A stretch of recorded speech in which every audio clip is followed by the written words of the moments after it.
G'day fellas and welcome to a casted game. Spawning in on the east side of the map in the colour blue, playing as the English, we've got Recon. And on the west side of the map in the colour orange, playing as the Ottomans, we've got Corvinus 1. Look at that beautiful monument we've got. That is a gargoyle. At least it looks like a gargoyle.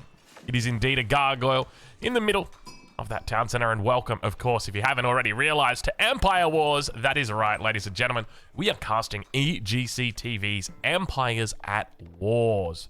At least it's Empires at War? I saw Empires at Wars somewhere. So it is, oh my God, look, have a look at that spawn. So this is Empire Wars. If you haven't seen this, basically the way that it works is that you start off with a whole bunch of villages and then you begin the game. So you can see we're only a minute into this game and the age up is already coming through here for Corvinus, who, if you're not familiar with, this is Salami. This is the Wallalol God. He's back once again to show us how it's done. I'm looking forward to seeing what kind of strategy we're going to have out from him today.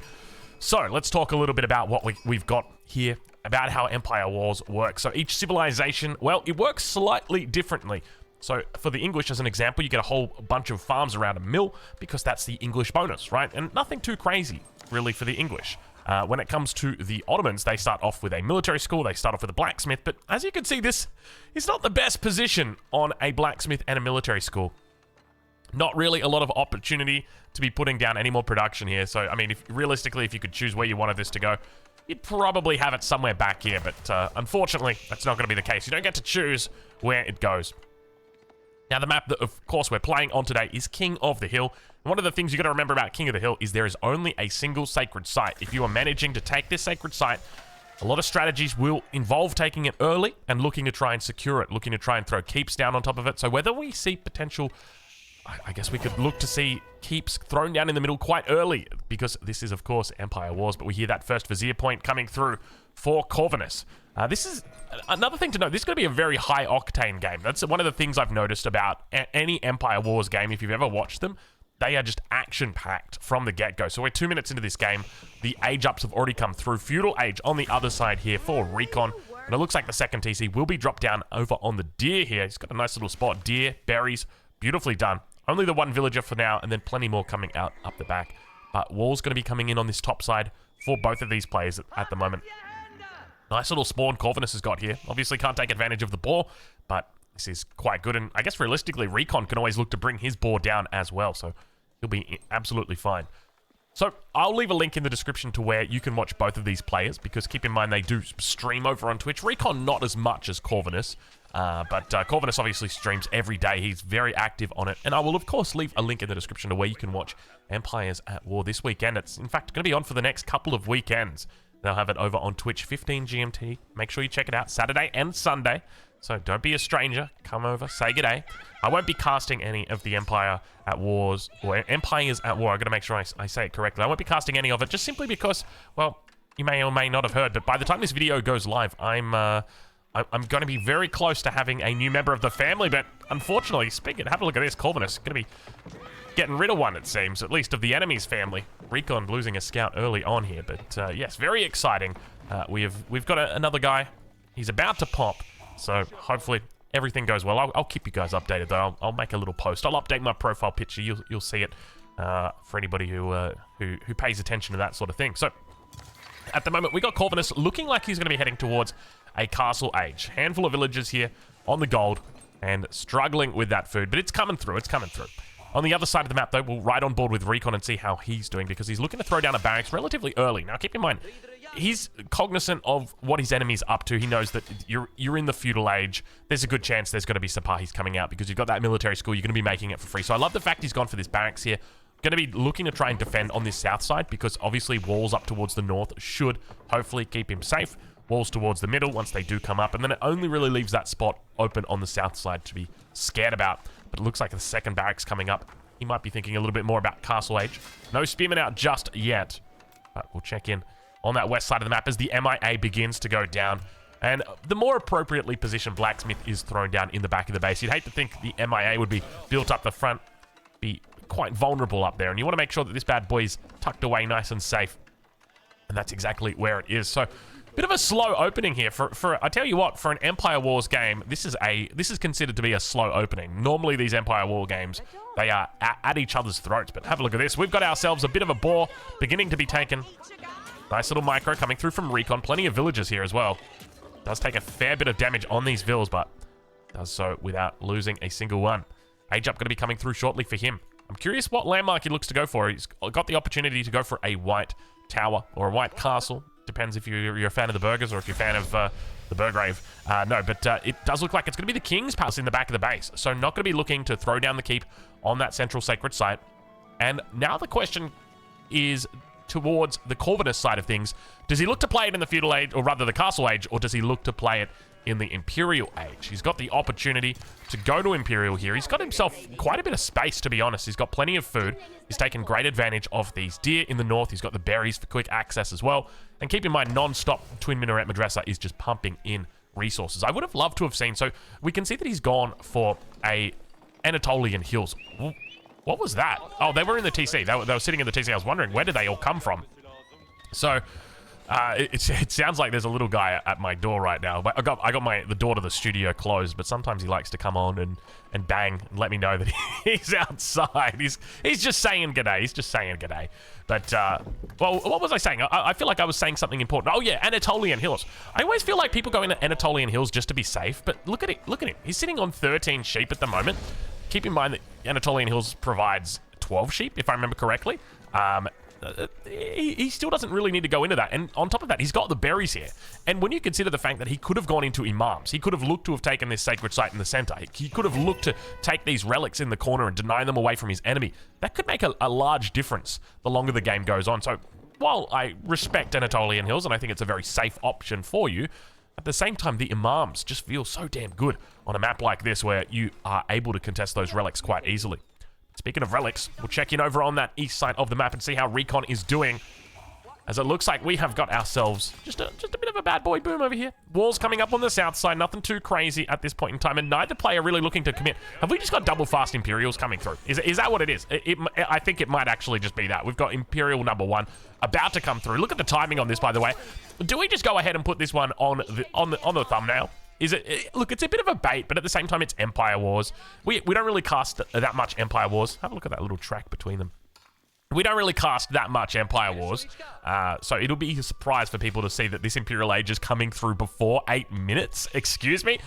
It's still a pretty quick Imperial. I will say that much right now. You wouldn't want to mess with this guy in a dark alley. That is for sure. But Men-at-Arms now going to come out on that south side. The gate's already through.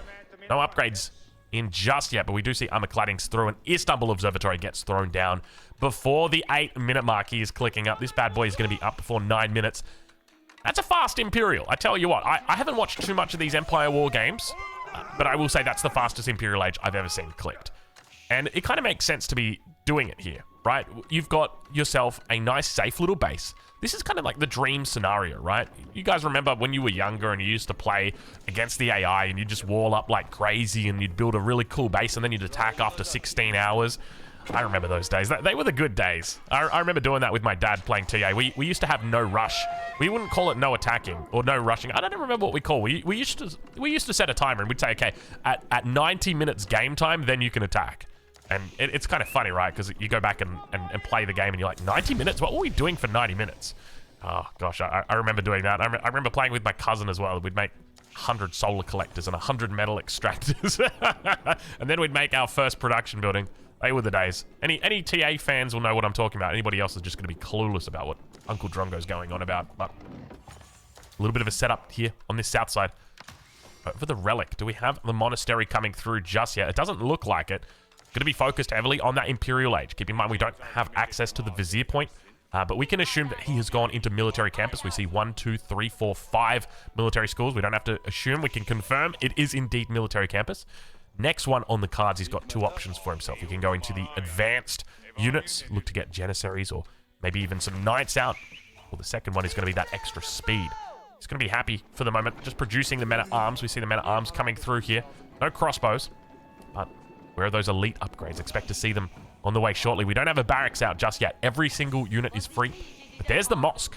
being thrown down. And at this point in the game, he would have been able to secure every single relic if he had gone for the imams. Now, granted, he's still got the sheep underneath the TC. If I do a Control Shift A, that's the wrong player. Let's try this. Corvinus. He's got 17 sheep carcasses. So you get the 15% gold or mining boost from that. But I wish players definitely thought a little bit more about going into the imams, because it's free real estate. Let's have a look and see whether Corvinus is going to look to challenge this in the middle. Never mind. He's just picking up relics in himself. 10 minutes on that relic timer for Recon. We'll ride on board with him as he looks to bring those relics through. That's going to be the second one in his hands. Gate's coming up as well, and we can see he's beginning to make a move towards the middle. Men at arm numbers, pretty significant here, but he still remains in that castle age for the moment. But you do see that the number of villagers that are on gold, we'll switch it over to the income per minute, are quite high. I suspect he will be looking at an Imperial Age shortly. I suspect he's just going to be going and throwing down the Berkshire right in the center. It just makes so much sense on a map like this as well. You know, if you're able to throw down a Berkshire in the center, how do you even deal with that? You can try and treb it down, but as the Ottomans, you just want to go into great bombards, and I feel like that could be a bit of a trap that you could be falling into.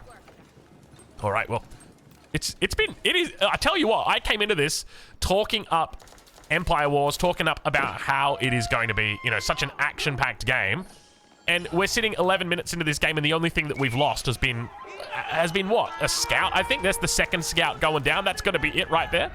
It's I tell you what, it's not what I expected. I'll say that much. Well, we'll ride on board with Corvinus though and see how he's doing, as that first Great Bombard is almost through. Another 40 seconds to go to be coming out just after 12 minutes, and in the middle of the map, Sacred Site was looking to be captured. Corvinus, though, not going to allow it. And look at the numbers. Look at the number of units he's got here. And I think Recon's going to have to make a decision. Do I make units or do I dare go to Imperial? He's got a decent number back here. Crossbows together with those men-at-arms. But remember, the Mangonels will deal effectively with any sort of crossbow threat. I think I did see a Springald. If I remember correctly, there was a Springald around here. There's the Springald, and he's got the Mango as well. But largely, it's going to be those melee units that we see coming out from the Ottoman player. And indeed, that is going to be the case. The elite upgrades coming through. He's also managed to pick up the elite army tactics, a little bit of extra health, and the Mangonels firing off towards the Wolves. And indeed, the Berkshire Palace coming down. A bit of an interesting spot on the Berkshire. Quite a defensive spot, but I think if anything, this allows you to fight against your opponent quite effectively and allows you to get up on top of that hill and just really put yourself in a decent position once you get on top of there. And that's going to be the main thing. It's going to be about getting up there. But the Berkshire now about halfway done. Sacred Site captured in Corvinus with the fast Imperial strategy brings into the spotlight just the importance of going to the Imperial Age with the Ottomans. I tell you what, if there's one thing I would say to any Ottoman player out there, it's just go Imperial. Whatever it is that you're doing, stop what you're doing, just go Imperial. If you're in the Dark Age, shut up, just go Imperial. That's the best thing you can do. But have a look at this, Mangonels moving forward. Gonna be able to take off some decent shots. Villagers move out of the way. Immediately, Springald's coming forward. No roller shutter triggers, remember. They will not have that extra range coming out just yet, simply because he's still in the Castle Age. He'll be able to unlock that shortly. Springald's firing off, gonna be able to find it. Manages to take out the first one. Beautiful micro coming in. Those villagers, all of them alive. But the wall goes down, and the elite men-at-arms begin to make their way through. We hear the Great Bombard firing down upon that Berkshire Palace as it comes up online right now. The Berkshire is defending against this onslaught of elite men-at-arms. They've got their upgrades. We see down on the backside, the Mangonel goes down. The men-at-arms looking to continue chasing them. The Great Bombard taking out the Springalds from the top side. They say, pick your poison, mate. Do you want to die from the men-at-arms or you want to die from the Great Bombard? Great Bombard turns around, and the steamroll begins, ladies and gentlemen. It is happening. Villagers making a bit of a run for it. I tell you what, I thought he wasn't going aggressive enough with this landmark. It turns out that was the opposite. It was maybe a little bit too aggressive here. And the landmark goes down. That's number one. And the Ottoman push makes its way towards that English base. And now you're in a bit of a difficult spot. Sure, you've got an Imperial Age, but you've lost your landmark. And now you're in between a rock and a hard place. The rock being the Sacred Site in the middle, and the hard place being that forest. Because this map, while it is a standard-sized map, it is much smaller than your average map, just simply because you've got all of this space that you can't really use. So it means you're much closer to your enemy. It means that the fights feel so much more personal when you get in nice and close. But +3 upgrades now coming through. +3 on the melee attack and the melee armor. For these men-at-arms, yet to receive their ranged armor. Keep has been thrown down. Now keep in mind, one of the effective counters in this position is going to be Springalds. And we can see that the sprinkled numbers are slowly building. That's the second sprinkled out. Roller shutter triggers is through. It's an extra 2 range, enabling them to outrange the Great Bombard. It's really important that they're able to do that. But we can also see siege cruisers come through, increasing that extra, or giving them a little bit of extra attack speed. But speaking of attack speed, there is one component of this jigsaw that is missing. Can you identify what it is? In fact, there's actually multiple. The first one is the meta. The second one is the imam. Now, the imam's not really a component of this jigsaw, or this exodia, I guess you could say. Oh. We're not paying attention. We're not paying attention. We lose the Great Bombard. There's no Janissaries here to repair up the Great Bombard. There's no imam here to provide that AoE healing. There's no meta here to give that extra armor or extra attack speed. There's still a number of important jigsaw pieces that are missing, or exodia pieces that are missing. Men-at-Arms looking to clown on these villagers. Have a look at the villager difference that we've got at the moment. 130 vills up against 69. Looks like Recon going to be losing a couple here, but keep in mind, while there might be a big difference in villager count, remember that Corvinus has got a large amount of passive unit production back here. He's got the MIA. He's got the 5 military schools. He's got himself a decent little base built back there. Not to mention all those upgrades. So, in this position, how does Recon deal with this? What's the best way that he can deal with it? I think number one, it's going into men-at-arms himself. He wants a frontline. Number two, he needs a way to kill the men-at-arms, so whether that be hand cannoneers or crossbowmen. And I think going up against a heavy unit like the men-at-arms, that a crossbow is absolutely fine. And the third thing that he needs is just springled. Lots and lots of springled, and he needs to make sure he really stays on top of the springled number. At the moment, you can see he's only sitting on the 3 springled. I feel like those are rookie numbers. You really want to get those numbers up. I'm talking 5, 6, 7, because the reality is, whether you like it or not, there are going to be more siege units coming in from the Ottoman player, and you need to make sure that you can deal with them quickly, effectively. The 3 will do it for now. But the main threat that you're going to have is that it's not the only one, that there will be more siege coming through shortly. You can see another 45 seconds before the next one comes in. And now, big push coming in towards that base of Recon. He looks to try and hold it. The men-at-arms on the front line doing a decent job, but the crossbows firing off on the back. Springleds looking to try and take out that bombard, do a decent job. It's only the 2 Springleds that remain, and you can see on the back line the crossbows together with the hand cannoneers firing off. Monk throwing up the arms in the air, but look at the overwhelming number of units here. Recon starting to struggle as that siege workshop goes down. No more siege coming out for you. He's going to have to look to his keeps if he wants any more Springleds.